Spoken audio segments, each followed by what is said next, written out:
Yoldaşlıq oyunu olsa da belə uğurlu nəticə həsrətindəyik. Biz sonuncu dəfə Arif Əsədovun baş məşqçi əvəzi olduğu dönəmdə ötən lig yayında mən xatırlayıram. Sən şərtlərdin. Qazaxıstanı məğlub etmişik. Sonuncu qələbəmiz məhz o olub. Hələ də qələbə qazana bilmirik, qol da vura bilmirik, çətindir. Uzun müddətdə artıq demək olar ki, bir ilə yaxındır ki, bu qədər oyunlar keçirilib. Həm rəsmi oyunlar, qeyri-rəsmi oyunlar. Millinin növbəti oyunu iyunda olacağını nəzərə alsaq, bir ildə artıq qələbə qazanır. Bir ilə yaxın olacaq. O da inanaq ki, yayda növbəti oyunda qalib gələcək. Yayda da daha çətin rəqiblərdir məncə. Macaristan var, Latviya ilə səfərdə görüş var. Neyinə bizim də əlimizdən ümid etməkdən başqa bir şey yoxdur. Bilirsən, çox danışıldı millinin bu son iki oyunu, yoldaşlıq oyunu. Çox geniş müzakirə olundu və illərdə eyni mövzular məncə təkrarlanır. Yəni, baş məşqçi, futbolçular ayrı-ayrılıqda, məsələn, Dibiazi olub, Berti Fox olub, vaxtı ilə Carlos Alberto Torres olub, daim. Amma, bilirsən, mən hesab edirəm ki, bir həftədən çoxdur bu müzakirə olsa da, geniş müzakirəyə ehtiyac duymuram. Niyə? Yığma komandanın, mən Azərbaycan futbolunun vəziyyəti göz önündədir. Yəqin mənlə razılaşarsan ki, mən hesab edirəm ki, bu 14-15 ildə, son 14-15 ildə Azərbaycan futbolunu elə bir iş görüblər ki, daha doğrusu iş görməyiblər. 14-15 ildə görülməyən işlərin, görülməli olan, amma kiməsə tapşırsan ki, bunu bilərəkdən eləyə bilməzdi məncə. O işlərin nəticəsidir bugünkü millinin nəticələri, bugünkü hesablar. Biz növbəti 14-15 ili itirməməliyik deyə düşünürəm. Yəqin ki, bu fikrimlə razılaşarsan haradasa. Çünki artıq inkişaf strategiyası qəbul olunur. Təəssüflər olsun ki, biz verilişlərdə danışdıq, təəssüflər olsun ki, çox az müzakirə olundu. Bunun üzərində çox az dayanıldı. Çünki çox önəmli məqam bu inkişaf strategiyası. Və o inkişaf strategiyasının həyata keçirilməsi növbəti 14-15 ili itirməmək deməkdir. Bir neçə ildən sonra uğurlu nəticələrin qazanılması deməkdir. Əgər təbii inkişaf strategiyasında nəzərdə tutulan bəndlər hər biri yerinə yetirilsə, biz bunun üçün çalışmalıyıq. Biz verilişlərdə danışdıq, dəyərli qonaqlarımız, dəvət etdiyimiz qonaqlar, bir neçə həmkarım, dəyərli həmkarlarım bu mövzuya toxundu, inkişaf strategiyasının üzərində dayandı. Biz verilişlərdə, sport olaraq bunun üzərində dayandıq, silsilə verilişlərdə. Amma davamlı olmadı. Sən fikir verirsənsə, son dövrlərdə demək olar ki, bu müzakirə olunmur, üzərində çox dayanılmır.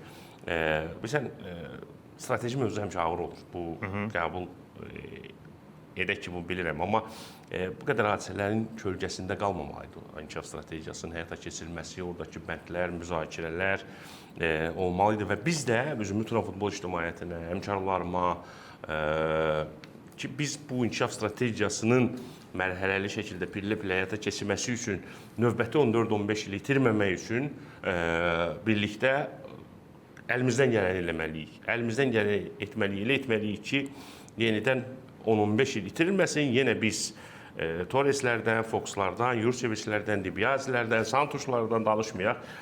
Məncə bu illərdir, bu müzakirələr bizə dərs olmalıdır.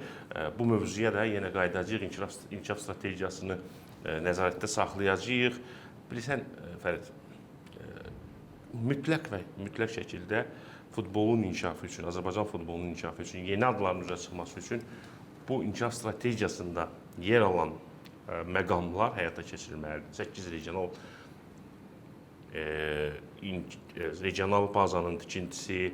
Burada başqa detallar da var. Bu detallarla da bağlı ətraflı danışarıq.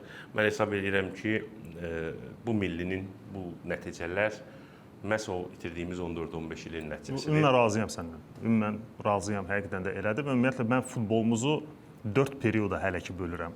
Bir, müstəqilliyi əldə etdikdən sonra sıfırdan başladığımız. 2, 2000-lərin əvvəlində yenə də refresh olub yeni başladığımız dövr.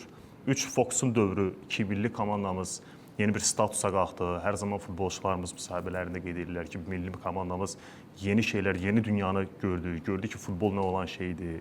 Məsələn, istər yerləşmə ilə bağlı olsun, istər digər detallar olsun ki, yəni bu həmin vaxta qədər demək olar ki, heç nə yox idi və son vaxtı, məhz bu son periodu mən 4-cü period kimi qiymətləndirirəm. Ümid edirəm ki, bundan sonrakı uğurlu olacaq. Bəzən olur ki, tənqidi fikirlər səslənir ki, dəyişiklik də oldu, hələ ki nəticəsini görmürəm, amma mən tövsiyə edərdim ki, bir qədər tələsməyək. Çünki üstündən çox vaxt da keçməyib hələ ki, itirdiyimizi itirmişik artıq. Sən dediyin kimi strategiyada var. Rasla ki, hardasa sıfırdan başlayırlar.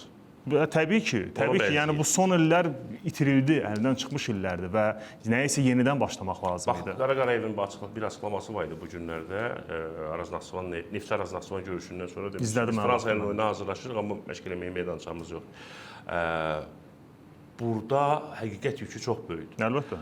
Və bu icra strategiyasında da məhz bu məqamlar nəzərdə tutulur. Sistemli şəkildə, kompleks şəkildə olmalıdır bütün bunlar.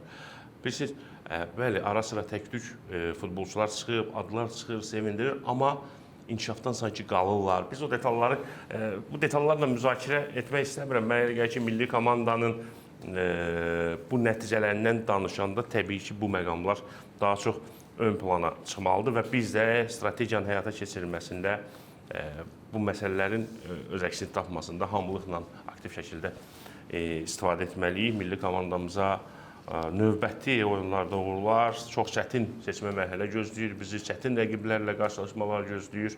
Xüsusən də Fransanın olmağı. Fransa, yəni tək Fransa deyil, İslandiya, Ukrayna da bizim üçün asan rəqib deyil.